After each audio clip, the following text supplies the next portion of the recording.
here. Thanks again for our viewing audience today who's watching us by our live streaming.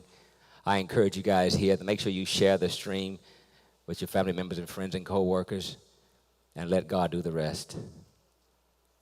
Today I'm going to talk about a little simple message called the power of a father's voice. The power of a father's voice. And a little backdrop is a father speaking revelation, identity, direction, and destiny. The power of a father's voice. Let me ask you a question. What is the most valuable thing a father can give his children? What is the most valuable thing a father can give his children? Now watch this. I know most people would say this. Money. Some would say protection. Some would say opportunities. Some would say education. Some people might say a house. Some might say an inheritance. But when we look at Genesis 49, we'll see in a minute, it's shocking. Because Jacob is about to die, and he has one final opportunity before he dies. And what does he give him? You'll be amazed. It's not land, it's not money, it's not possessions. He gives them his word. Let's go to Genesis 49, 1 through 2. This man's about to die. We're talking about down to his last breath. He don't talk about an insurance policy. He don't talk about who get my Rolex watch. He's not talking about who get my 40 acres and a mule. He's not talking about anything else, which everybody else and more kids will be more concerned about. What about the house? What's in the bank account? What's this thing? He say, boy, you worrying about stuff that's not worth nothing. I'm about to give you something that'll last your life, your kid's life, and your kid's life, because the Bible says a good man will leave an inheritance to his children's children. And we swear for God that he must be talking about money and inheritance. We swear for God it's Big Mama house. We swear for God it's the insurance policy. It has nothing to do with that. He leaves an inheritance. What can you pass on that keeps passing on? Jacob understood something many fathers never discover. My voice will outlive my presence. Genesis 49, let's look at 1 and 2. We're talking fathers here. We're not talking baby daddies. We're talking fathers. And Jacob called his sons. He had 12 of them. Jacob called his sons and said, gather together. Watch this, that I may tell you what shall befall you in the last days. Come around, Judah. Come around, Levi. Come around. I need to talk to you boys real quick. They all old man about to die. Back then, we're not talking about 80 years old, 90 years old. We're talking over 500, 600 years old. They old. This is his last breath. This is his last day, and he finna tell them something he feels is more important than anything. Look what he says. Don't miss this. Gather together that I may tell you. Not God. I'm going to tell you. Because only the Father has the power that God has ordained him to speak in his children's life, not the mama. The Father has the only anointed ability to speak in their life. But it's very important, all my single mamas and so forth.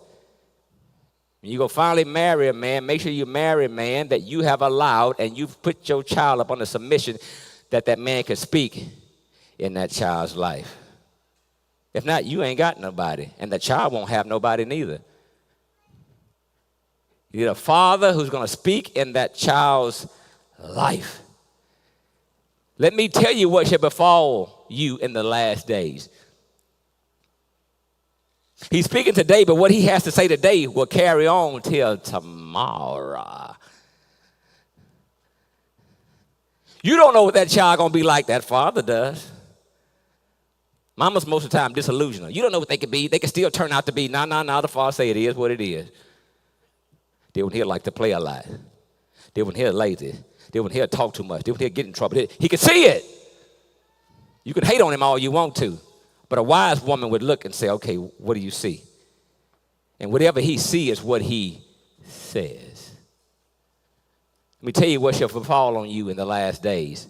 Gather together and hear, you sons of Jacob, and listen to Israel, your father. Your father Not your mama, your father.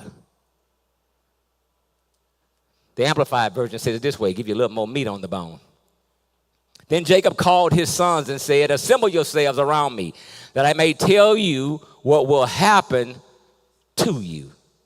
I'm going to tell you what's going to happen to you. I don't care if you're 18, 28, 38, 48, 58, 68. I'm going to tell you what's going to happen to you. You can get all the degrees. You can go out and do whatever you want to do. They ain't going to change much of nothing. I see what's going to happen to you. Let me tell you what's going to happen to you. And your descendants in the days to come. So not only just you, but your kids and your kids, because they will derive from you.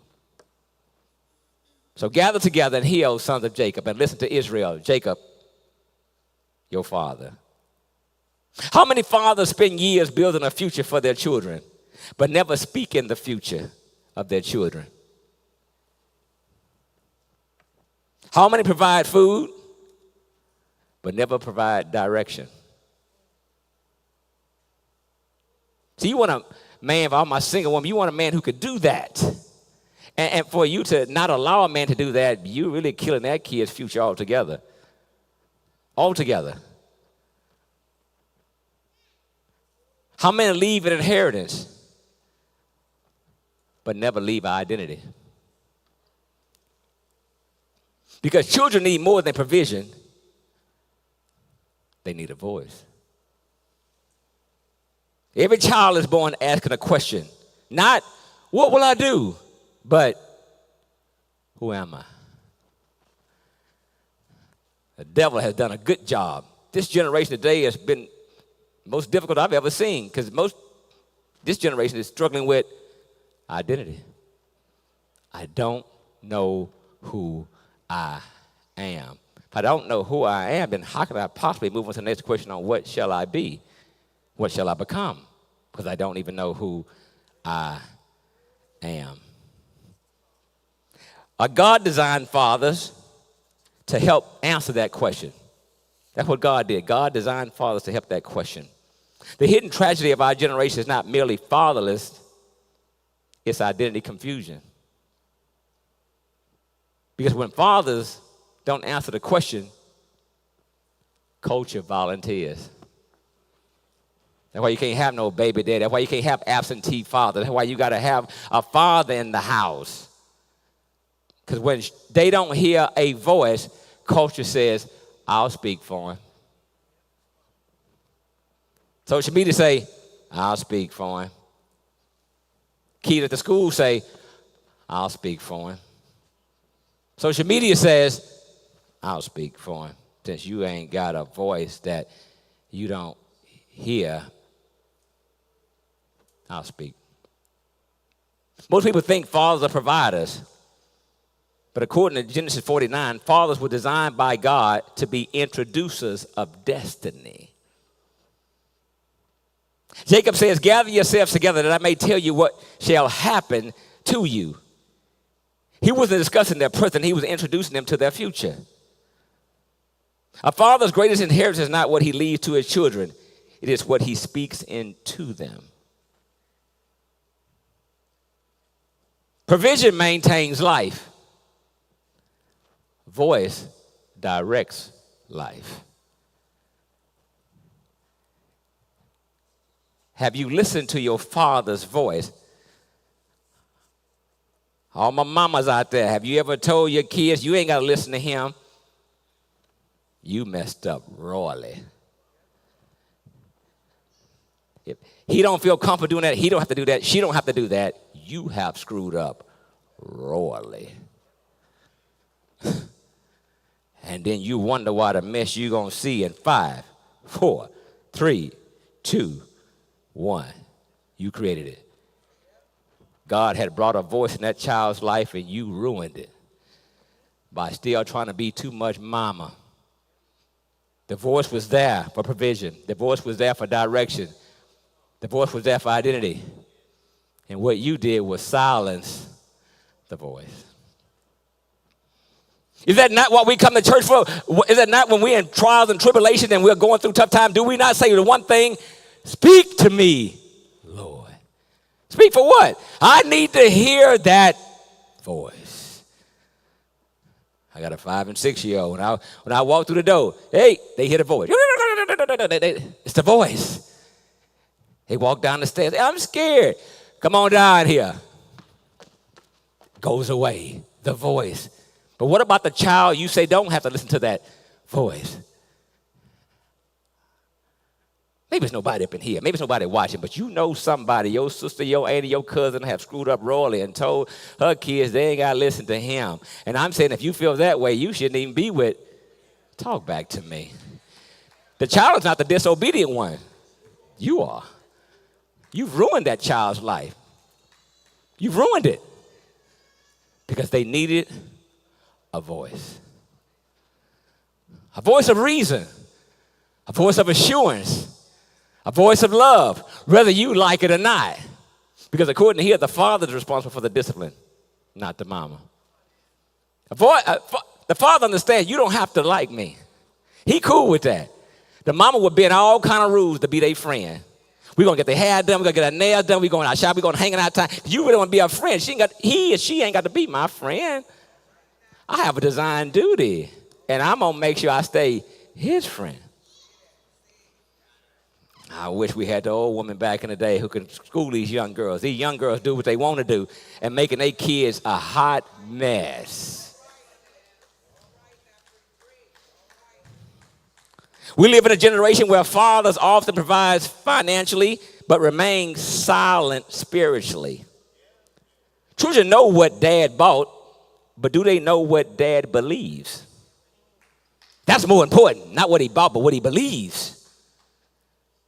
Do they know what dad sees in them? Do they know who dad says they are? And mama, you much you want to, you can't change that. But silence is not neutral. Silence speaks too. The minute you silence the man, you've killed it. Because he would no longer speak in that child's life. He would no longer speak identity in their life. He would no longer speak direction in their life. He would no longer speak purpose in their life. It's done. Point 1, write this down. A father's voice speaks revelation. A father's voice speaks revelation. Do we not have it on the screen back there in the back, production? Point 1. There we go. Thank you. A father's voice speaks revelation. He said, I'm going to tell you today what's to come to you. I'm going to tell you what's going to happen to you. Y'all probably met some of them old folks. I like old country folks. They can look at a kid 5 or 6 years old. This kid, he going to be a problem. Don't say that big. Don't say that about them. I'm telling you. I'm telling you. You just won't listen. 17, 18, what happened? Say, I told you this doggone boy was going to be a problem. I told you this girl was going to be a problem. You didn't want to tighten up then. I was in the store the other day, just made me so hot like fish grease. I was in the store the other day, minding my own business. Pastor, I was in the store the other day, in the mall. Saw a little bitty, nice little cute boy. It was a boy because he was a boy. I knew it was a boy because he was a boy. I ain't got no identity confusion. Watch this. He was 3, cute little boy. Had 2 earrings. Do you blame the kid? Boy, I wish I had a stitching cord. Where your mom at? Where your dad at? Ruin him. Don't know his numbers and alphabet's good. But he got two cubic zirconias. This generation is something. And what got this generation in trouble is there is no father's voice.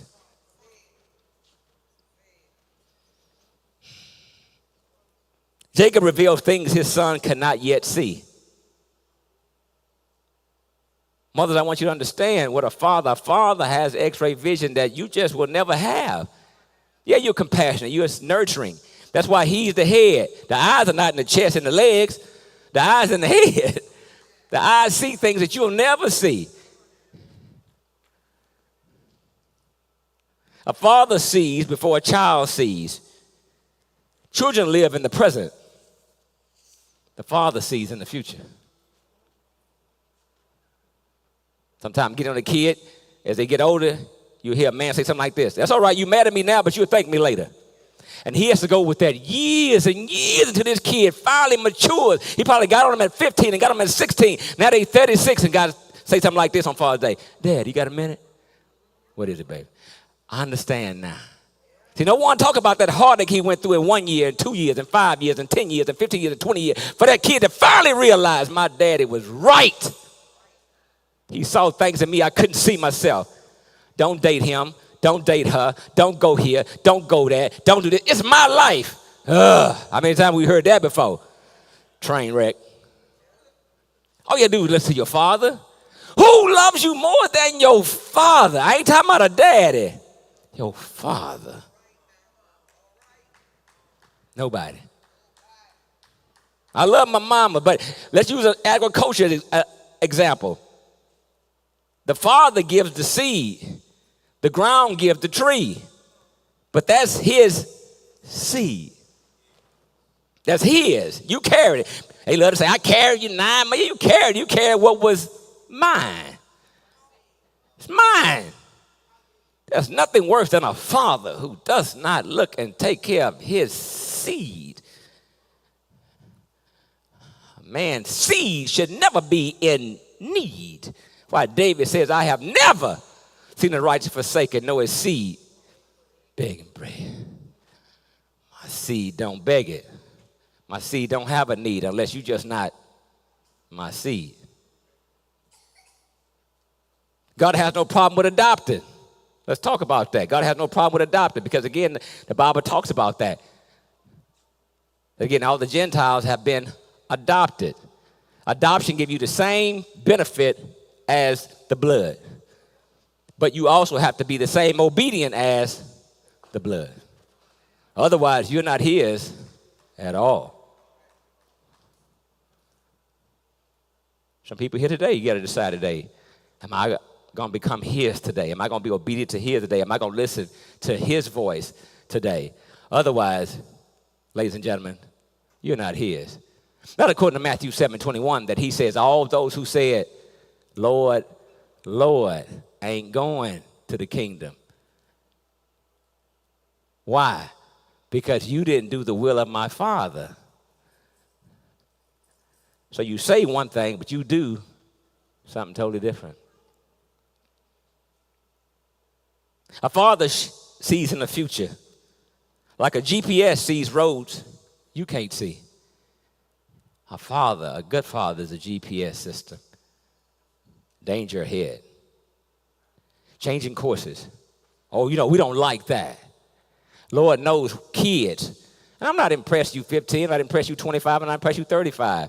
I'm not impressed you 45, because you be honest with you, if you got a good father, you still need him. You still need him. I don't know nobody up here grown. If you got a good father, you still need your father. So it sometimes throws me off when you get high in your horse. I don't need you to do this. I don't need you. And then when things go wrong, for some reason, only one number you seem to remember. Your father, the one you gave so much hell to, and yet delivered you from all of it. Sometimes he's going to have to reroute you just to make sure you don't go down the wrong road and hurt yourself. He might have to correct you when you're wrong. But immediately we get into our feelings and I got to go. I don't want to talk. And he goes, okay. Okay. No problem. No one thinks about the lonely road he walks, that hurt road that he has to go sometime days, sometime weeks, sometime months, sometime years without hearing from his own because they in their feelings. And then for some reason when they finally get a clue, then they come back like nothing's. You know what kind of Superman you got to be? Think about it. You know what kind of Superman you got to be? Was in your feelings, you didn't call, you didn't come by, you didn't check, you didn't do nothing. But now you need him. Hey, how's it going? Hey, how's it been? Hey, Daddy, yeah. Point 2. Not only does a father speaks revelation. A father's voice speaks identity. Jacob tells each son who he is, not what culture says he is, not what society says she is, who he is, who she is. Identity confusion increases when intentional voices decrease. I got to say that again. One lady went, what? Identity confusion increases when intentional voices decrease. When you silence that father from speaking in that child's life, you now got all kind of voices that's now going to succeed in that life.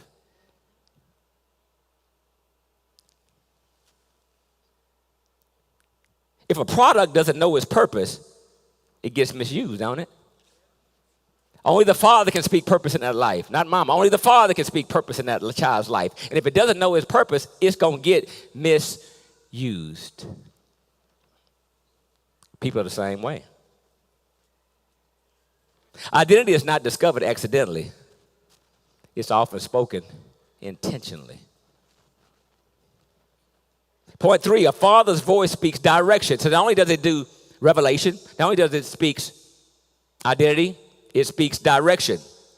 Jacob doesn't merely describe, he directs. Fathers don't simply raise children, they aim them. Psalms 127, we won't go there, verse 3 and 4. If you care to write that down and look back at it another time. Psalm 127, 3 and 4 says, children are an inheritance. They are like arrows in a warrior's hand. He pulls them back, and he aims them where he wants them to go. He aims them where he wants them to go. He aims them where he wants them to go. He aims them. His aim is based on how far they can go. I'm talking about fathers, not no daddies. Fathers. He don't raise them, he aim them. Point 4.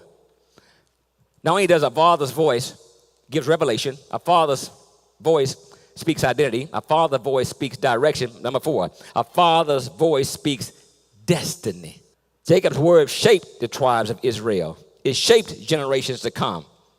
Words don't disappear. They echo throughout generations. Because my daddy told me this. I told my kids told their kids, and that's how it goes. It echoes. His voice echoes. Wet cement hardens over time. Words spoken repeatedly do the same thing. Your words today introduce your children to their tomorrow. Your words today introduce your children to tomorrow. Women, single women, don't marry a man that you won't allow him to speak in your children's life. Don't. You doing that man and that child or them children harm. Why? Because the father is given a voice to be spoken, to be heard, and to be listened and obeyed to. Your raggedy self talking about they ain't got to listen to him. They ain't got to do this. But then you need bail money later. Now you need this later. No. You get nothing from me. I was going to give you all these voices and all these words years ago. You didn't want that. We could have saved all this financial strain. We could have saved all this depression. We could have saved all this suicidal thought. We could have saved all this. But no, you wouldn't listen.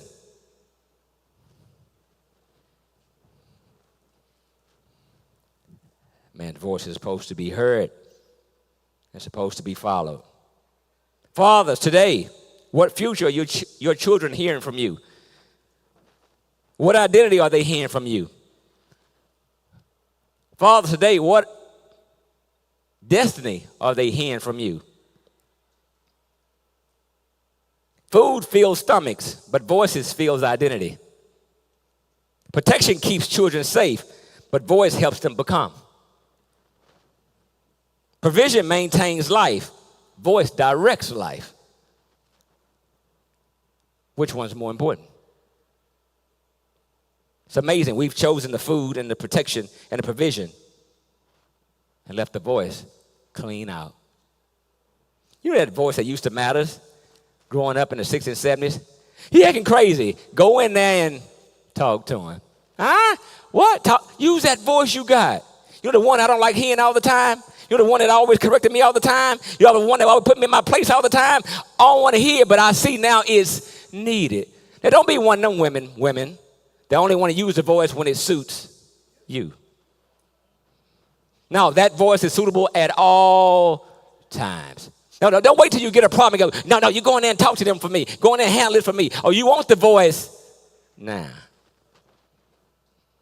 Am I stepping on too many toes? Am I?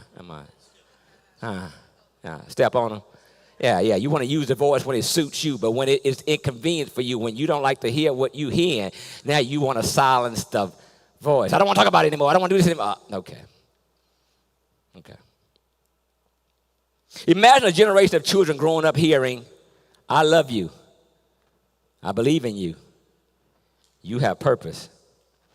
God has a plan for you. Those words changes generations.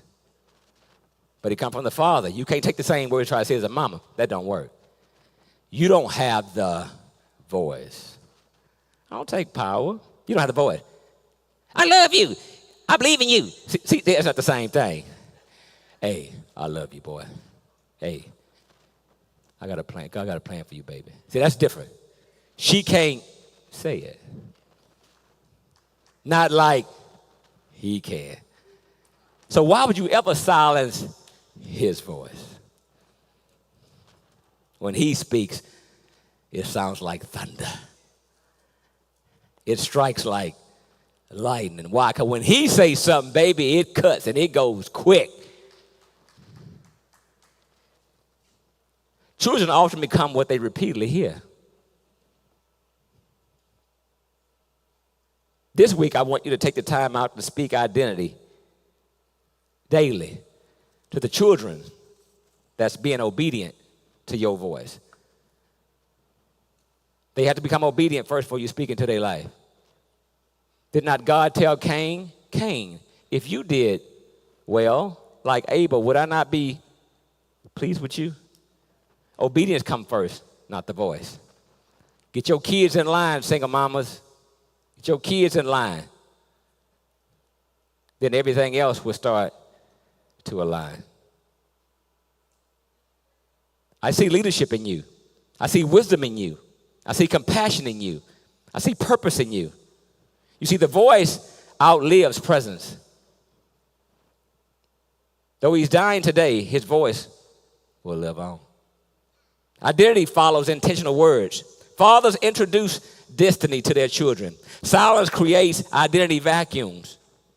Jacob gathered his sons not to say goodbye, but to say and to speak into what they would become. Only the Father has that power because he understood, once again, my voice will outlive my presence. And every father in this room, whether you realize it or not, your voice is already shaping someone's future. Buying them clothes, that's how I was raised. Put a roof over your head, food on the table, clothes on your back. That's all they remember. And you know what's unfortunate? The kids they did that to, that's all they remember. They try to quantify the best way they can. My daddy was a good daddy. He put a roof over our head, clothes on our back, food on the table, and that's by where it stopped. It's well more than that, ladies and gentlemen. It's his voice. And maybe his father didn't speak in his life, and therefore he didn't know how to speak in yours. But it's his voice. Speak. What do you have for me, Daddy? What do you see in me, Daddy? That matters more than anything. Men today, make a decision that you will be silenced no more. Let's say your kids doesn't live with you. That's okay. Put Timmy on the phone. Watch this. Let me speak to him. Let me speak to him. Let me speak to him. It's not about the PlayStation. It's not about the new Jordans. Let me speak in his life. Let me speak into his destiny. Let me speak something into him that'll change his life, change her life. Speak. And I pray today that the women silence the fathers no more today. Silence them. Let them know your voice is needed. Your voice is necessary. And from the day forward, your voice will never go neglected. The power of a father's voice. And according to the clock, that's my time. I thank you for yours. Can we get the Lord a big hand clap of praise, if you will?